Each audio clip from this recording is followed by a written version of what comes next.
Hello everyone. So today I'm going to be sharing some of my practice with you. I'm going to be practicing a very specific section of the first movement of Cossado's Suite for Solo Cello, which many of you are no doubt familiar with. And as I'm practicing today, my primary thing that I'm working on is not end gaining. What is end gaining? End gaining is an Alexander technique term for having a goal, which is important. You want to have goals when you're practicing, but it's when you care more about the goal than the means whereby you're achieving that goal. And so what that means for me is that as I'm practicing today, I want to be paying attention to enjoying myself and having fun. I want to be finding ways to make what I'm doing easier. And I want my own well-being to be more important than the activity that I am engaged in.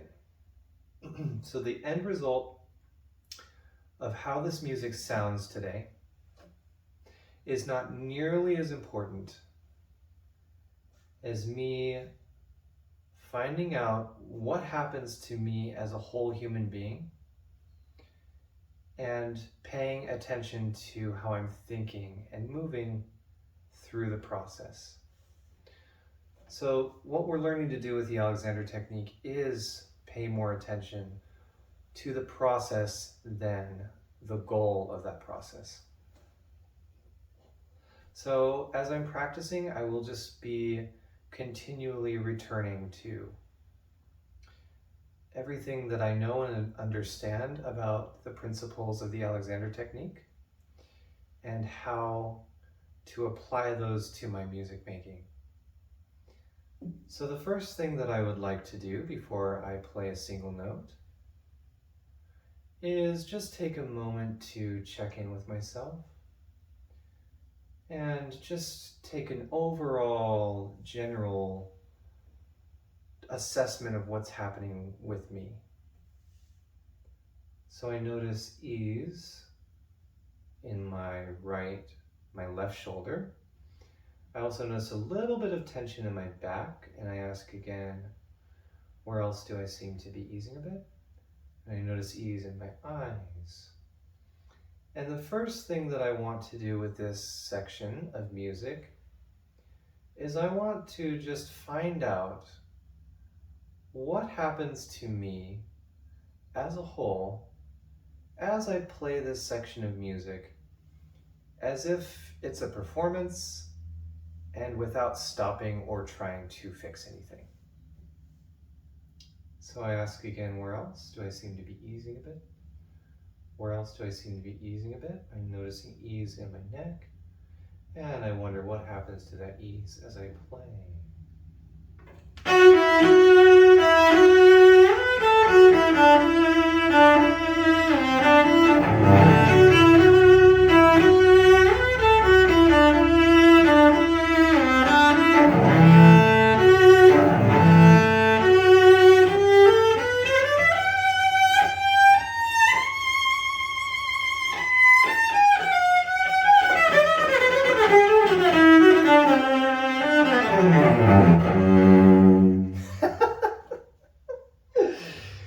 Okay, well, it started out pretty easy, and then I got kind of jumbled up in that run.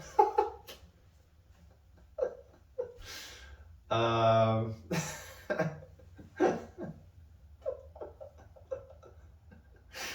oh my goodness. So I think I'm just going to leave the beginning of this section for now and just kind of dive into the second half. I'm kind of curious how I kind of want to take it apart and play around with it, because there was a lot of stuff that happened, and I just want to find out how many different ways are there that I could practice this that would be fun and interesting and help me learn it more easily and play it more easily. So I'm going to, what do I want to do next?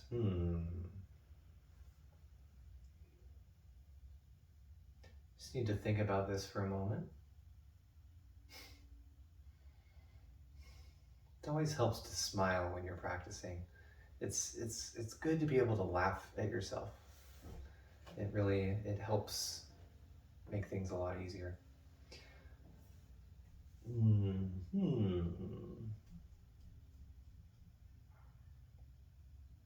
You know, I want to play around. I want to do an experiment.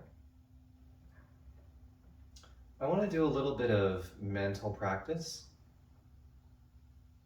I want to find out what happens when I hear this passage coming from 3 different places. So the first way is I want to hear it. I want to find out what happens to me as a whole as I hear it in my mind. The second time, I want to find out what happens to me when I hear it in my heart, wherever that is, whatever that is. And then the third time, I want to find out what happens when I hear it in my gut, wherever that is. So I ask again, where else do I seem to be easing a bit? I want to find out what happens to that ease as I hear it in my mind. Where else?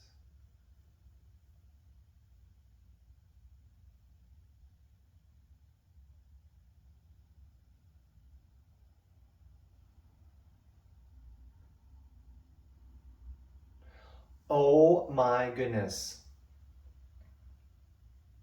So I just realized that I am misremembering this music. So I'm going to just take a moment, of course, still within the context of my primary concern, which is to find out what happens to me as I do whatever it is I'm doing.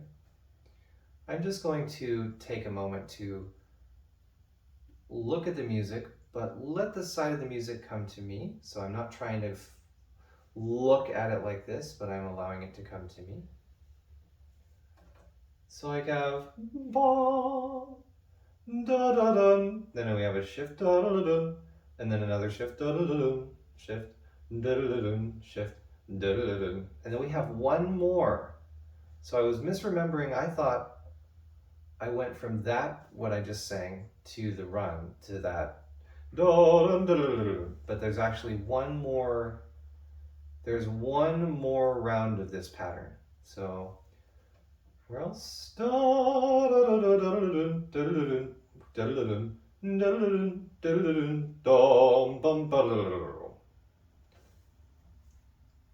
I'm going to go back to the experiment that I was just doing.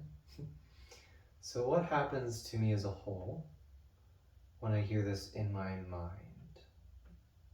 Where else? Where else? Where else?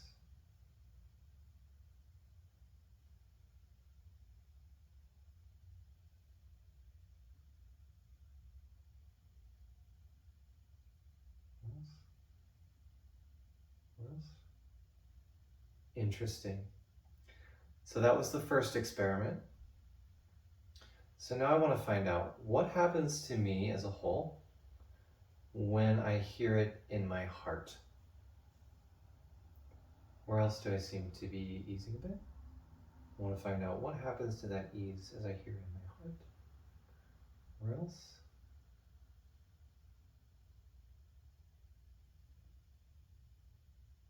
Where else? Where else? Where else?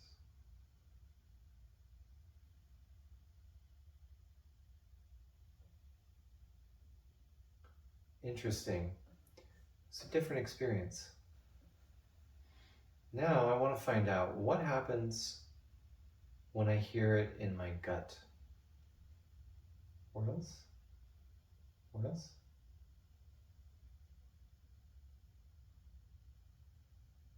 What else?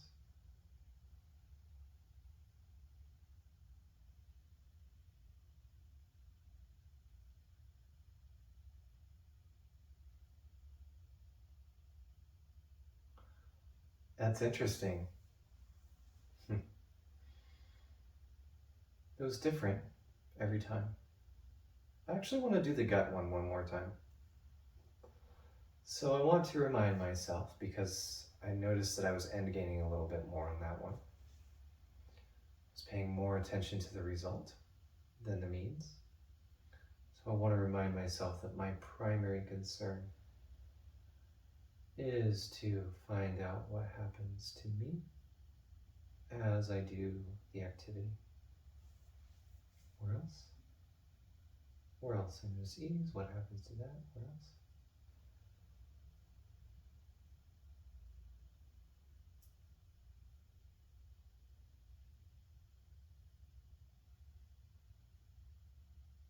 Where else?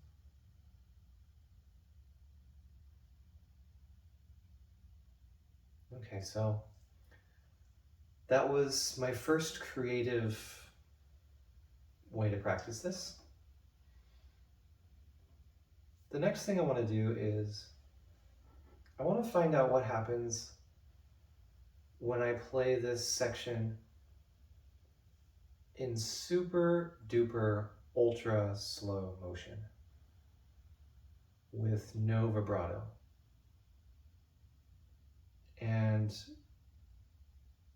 no trying to do anything with the dynamics or the expression. So it's not flat expression, but it's just devoid of any trying to make it expressive or dynamic. Where else? Where else? Where else?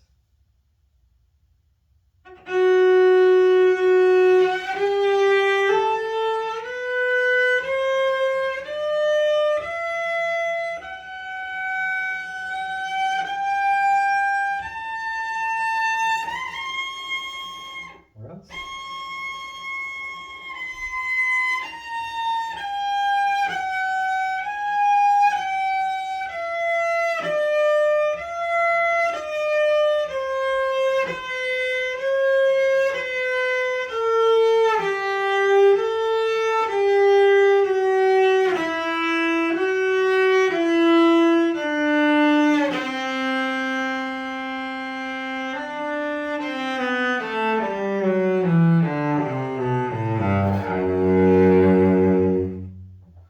Okay, that was interesting. So it's really interesting how much more information you receive about what is happening to you and how you're reacting to things and what you're doing to yourself. It's amazing how much more of that information you get when you slow things down. And if you know how to slow things down, I don't want to say correctly, but correctly, then you can really accelerate your progress. You can improve much faster when you do that. I want to actually do that again because it was interesting. I want to see what happens this time. So what happens when I play this again in super duper slow motion? What happens to the easing in me? Where else?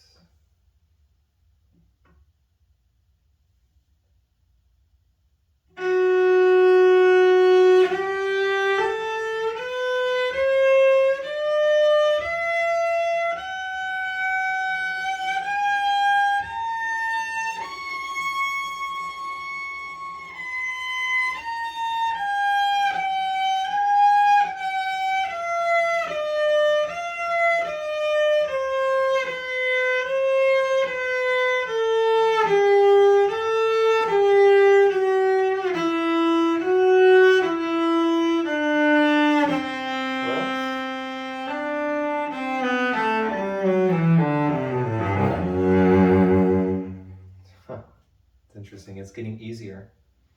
It's getting easier. I do notice that it wasn't there as much this time, but there is still this little bit of an undercurrent that I'm noticing of me trying to make it sound good, trying to get it in tune, trying to be kind of careful with it. So I want to do this again. I want to keep playing around with super duper slow motion, no vibrato, but I'm curious what would happen, what happens when I do that and I completely, how do I want to say this? Completely, um, what happens when I play this in super duper slow motion without any concern for intonation whatsoever? So if it goes wildly out of tune, it's totally permissible this time. Just see what happens.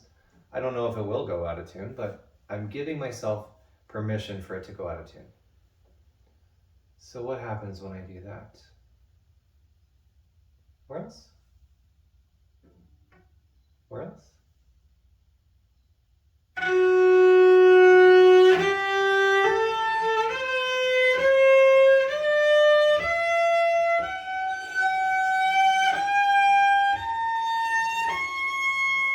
Where else?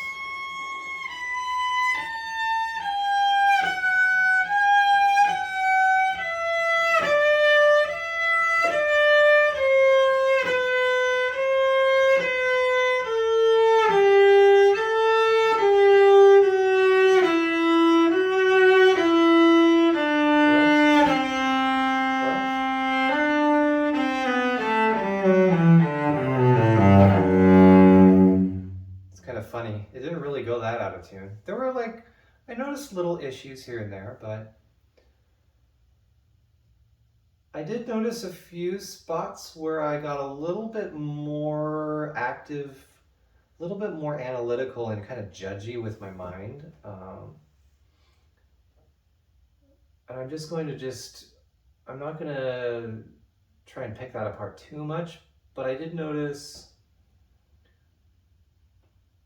the shift in that part. I noticed that when I shifted to the G near the end of this run, something about that spot, I got more involved with that, and it was a little less easy. And then right before I play the last run, before I put my fourth finger down, before I play that D, I got more active, but I came back to my constructive thinking, which is, where else do I seem to be easing a bit? And it did get easier after that. So this is all about, practicing is a marathon, not a sprint. We like to think that we're supposed to get it all perfect and right in one practice session, but some things just take more time to settle, to sink in, to become easy and free and solid in our minds and in our bodies. So this is just one of those spots, I think. But the important thing is that I'm really taking care of myself. And when I'm taking care of myself and I'm sticking to the principles that I know that I am improving as a whole, and that improvement will lead to improvements in my playing over time. And I've had enough experience with that to know that it's true. So, what do I want to do with this section next? I could do lots of different things with it. The sky is really the limit. There's really an unlimited amount of things I could do with this. Oh, here's a funny thing. What if I transpose it down to the C string? I guess I could do that with the first part, and I can't do that with the final run, but I'm kind of wondering what would happen if I transposed it all down to the C string. I think still in super slow motion, without vibrato. So what happens when I transpose this down to the C string? Where else do I seem to be easing a bit? Where else? Where else?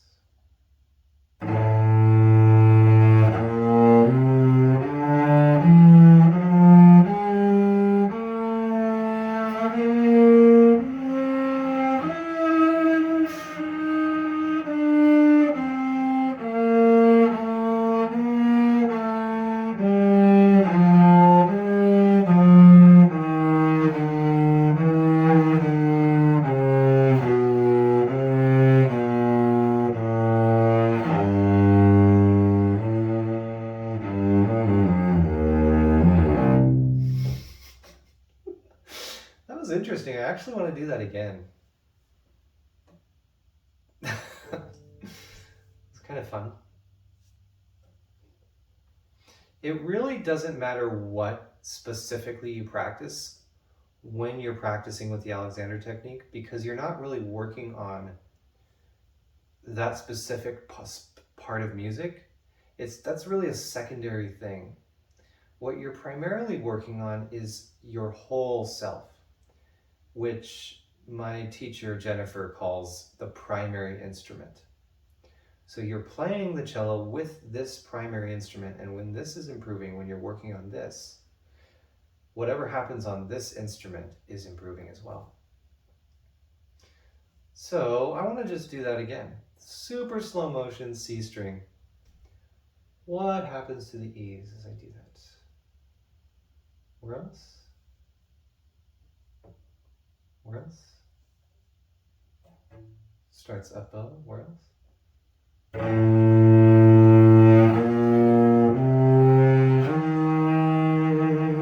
don't even know what I'm playing now. I'm just gonna go back. Oh, right. Where else?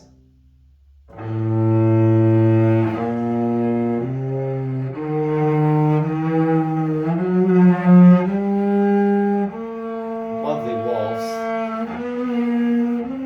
Where else? Where else?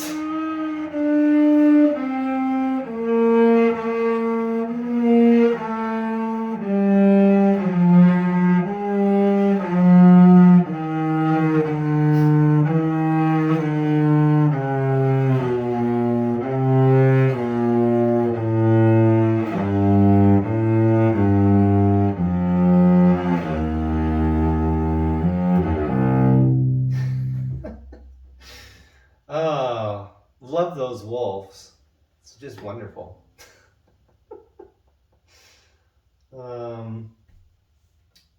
What else? What are some other fun things that I could do with this?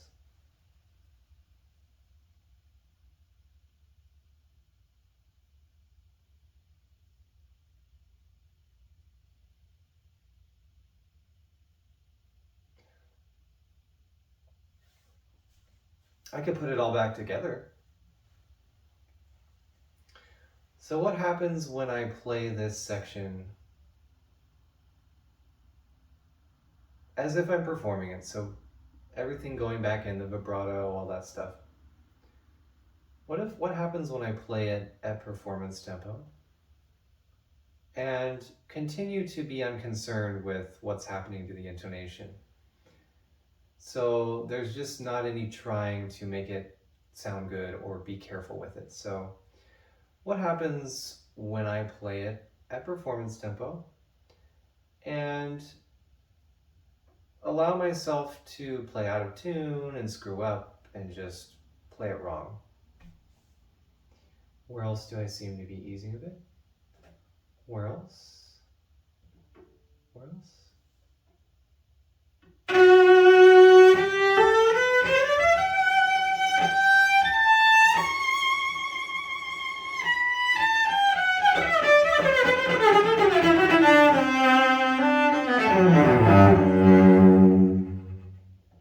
Okay, well, that was interesting. It was easier than when I first started with it.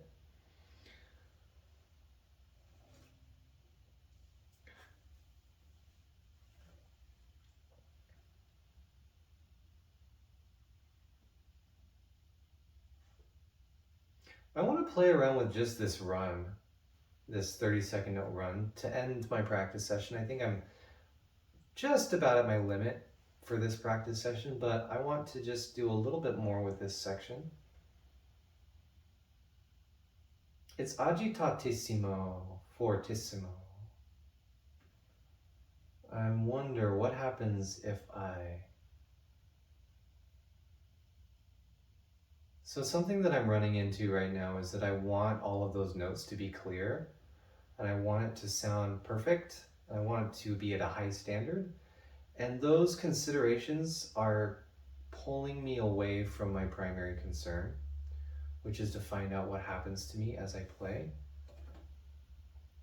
So I'm just going to recognize that that's happening and remind myself that this is a marathon, not a sprint.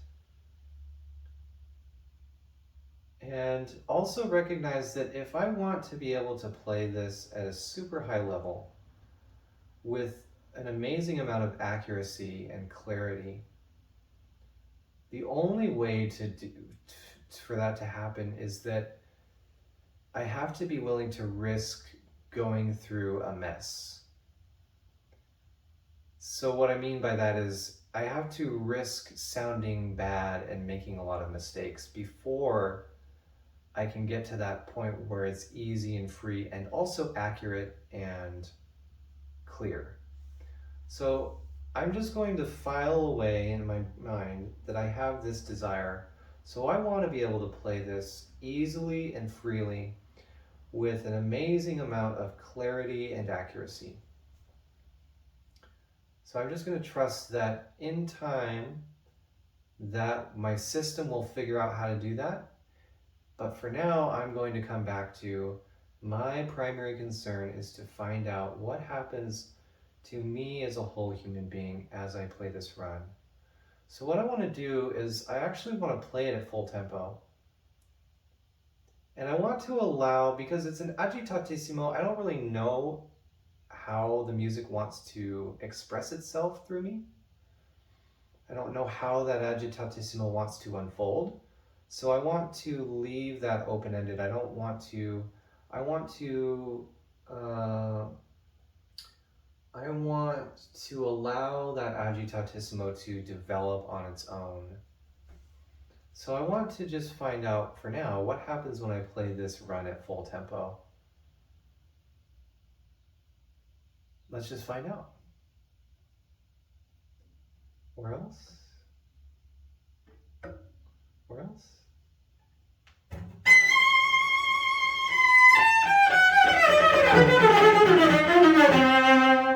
Where else? Okay, I'm just going to keep playing around with it, but before I do it again, I'm going to pause. Noticed a lot of things. I'm wondering if it's possible for time to expand within this run. So I'm playing it at a fast tempo, but it's like I'm aware of more space in between the notes. So it's like time is expanding inside the run. Just wondering if that's possible. And I ask again, where else? Where else? Where else? Where else?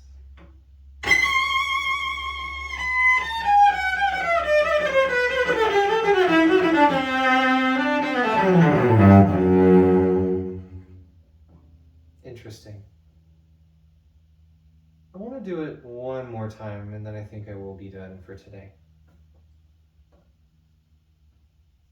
Where else? I have lots of time. Where else? Where else do I seem to be easing a bit? Where else? Where else?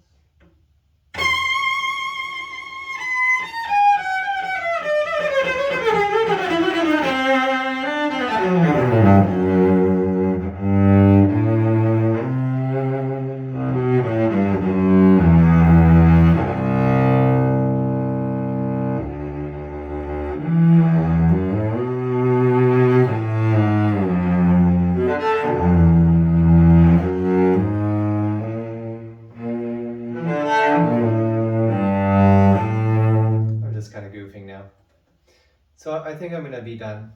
I think I've reached my limit. So hopefully this was interesting to you and you got something out of it. Maybe there's something that you can take back to your own practice. If you liked this video, hit the like button. If you have any questions or comments about anything you saw, or you have any ideas for what I could address in a future video, feel free to leave a comment down below. I'd love to hear from you. I'd love to help you in any way I can. If you haven't subscribed yet, click the subscribe button and hit the bell icon so that you can get notified when I post new videos. So I think that's all for now. Thank you for joining me today, and I will see you in the next one. Bye!